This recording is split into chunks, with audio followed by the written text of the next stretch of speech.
पुण्यश्लोक महाराणी अहिल्यादेवींच्या कर्तृत्वाने पावन झालेल्या चांदवड नगरी येथे यशवंत सेनेच्या माध्यमातून महाराष्ट्रातील सर्व धनगर समाज एकजूट बिरोबाची शपथ घेऊन महाराष्ट्रातील घराघरात यशवंत सेनेच्या नेतृत्वात पुढील भूमिका घेतली जाईल अशी शपथ घेण्यात आली।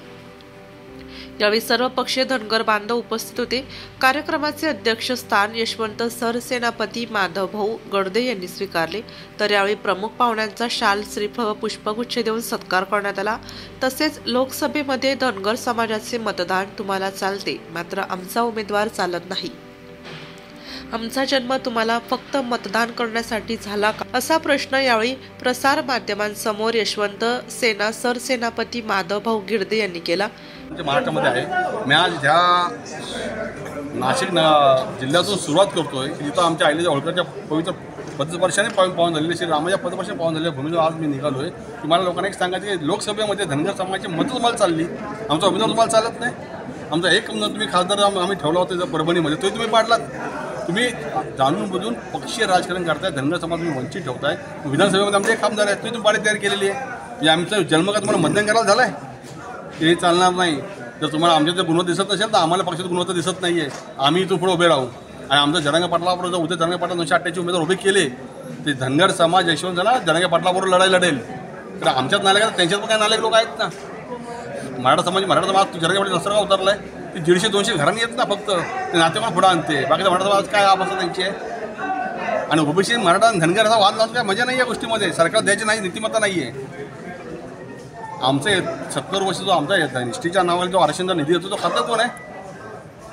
आणि भूलतापा सगळ्या जे राजकीय षडयंत्र फडणवीसांनी षडयंत्र बंद करावं। फडणवीसांनी नाव घेऊन सांगतोय, फडणवीसांनी हे षडयंत्र बंद करावं। गोपीनाथ पडळकरांना ताकद दिली, एखादा लढला आम्हाला आरक्षण मिळालं नाही।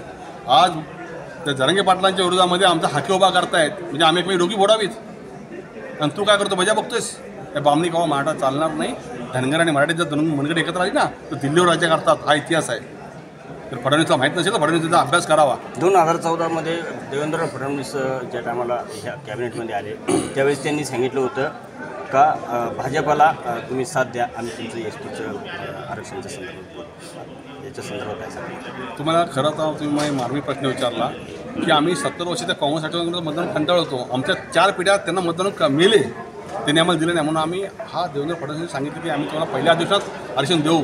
धनगरचे प्रश्न मला माहिती आहेत, माझ्याकडे टेम्पो भर पुरावे आहेत। त्या एका मोठ्या आशेने त्यावर बारामतीला मोठा मोर्चा निघाला होता की कुठेतरी हा देवेंद्र फडणवीस भविष्याचा मुख्यमंत्री आहे आणि तो जर सांगत असेल तर आम्ही सर्व धनगर समाजाने वन साईड मतदान केलं। हे फक्त मोदी लाट आहे, तुझं मला सांगतो मोदी लाट नव्हती, धनगरची लाट होती आरक्षणाची, म्हणून तुम्हाला ते BJP वन साईड सत्तेमध्ये आली। आता BJP वन साईड सत्तेत येऊन दाखव। आज पण यांना वेळ आहे। यांनी आज पण या सरकारने शिंदे सरकारने शिंदेच्या नावाखाली तो फडणवीस राजकारण करतोय। फडणवीसांनी एक काम करावं की आमच्या केंद्राला कावं धनगर एक आहेत, तुम्ही आमची वाट लावली। एक माणूस उभा केला फक्त अख्ख्या 1.5 कोटी धनगर समाजासमोर कोर्टामध्ये, आणि सध्या धनगर नाही आहे म्हणून ते धनगर समाज महाराष्ट्रात नाही अस्तित्वात, की कुठं राजकारण तुम्ही आम्हाला शिकवत आहे? जर मराठा समाज जर ओबीसीमध्ये नव्हते, मी त्यांना 70-80 लोकांना घेतलं सर्टिफिकेट। मग तुम्हाला जर तेच पैसे तर तुम्हाला कळत असेल तर आम्हाला तुम्ही ती भाषा दाखवा इथून पुढं।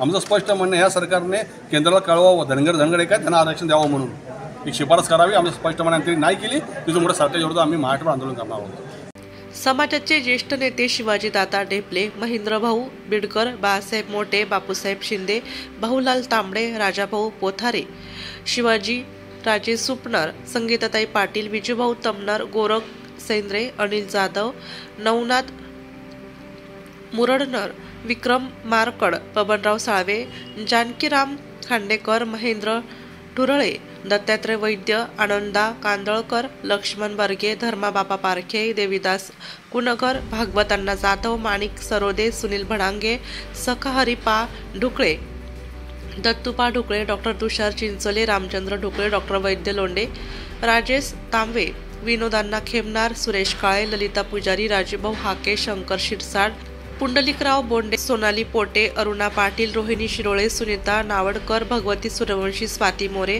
अनिल चिखले, नवनाथ शिंदे, कल्पना मुरडनर, संगीता लोकनार, मनीषा मुरडनर, निलेश हाके, किरण थोरात, भाऊसाहेब ओवळ, संतोष पल्हाळ, धनंजय वानले, पत्रकार दीपक बच्छाव, गणपतराव कांदळकर, दीपक सुडके, सूरज चिंचोले, प्रकाश साळे, डॉक्टर गणेश बच्छाव, एकनाथ देवकर, महाराज, भाऊसाहेब चव्हाण इत्यादी प्रमुख पाहुणे म्हणून उपस्थित होते।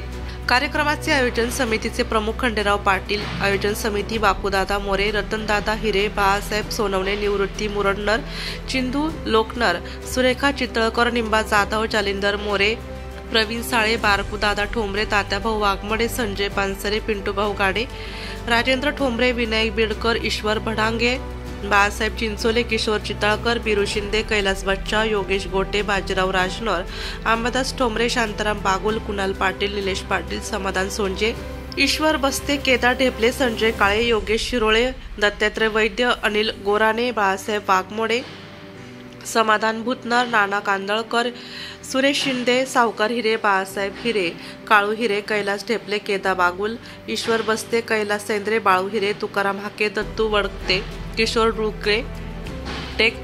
डुकळे, मोठा भाऊ पानसरे, सुनील चिखले, भाऊसाहेब मोगरे, सोपान सुडके, गणेश लांडगे, प्रास्ताविक अरुणदादा शिरोळे यांनी मांडले। सूत्रसंचालन मनीषाताई यांनी केले। आणि भिके कोकरांचा घात झाला, मी आरोप करतो इथं भिके साहेबांचा घात तिथं झाला आणि मरणाच्या अगोदर गेल्या 6-7 वर्षापूर्वी पुन्हा मुलुंडच्या परिसरामध्ये मला जेव्हा समजलं की भिके तिथं आलेला आहे, जेव्हा भेट झाली त्यावेळेला भिकेंनी मला ओळख दिली नाही। नाशिक लोकशाही न्यूज साठी देविदास जाधव, चांदवड।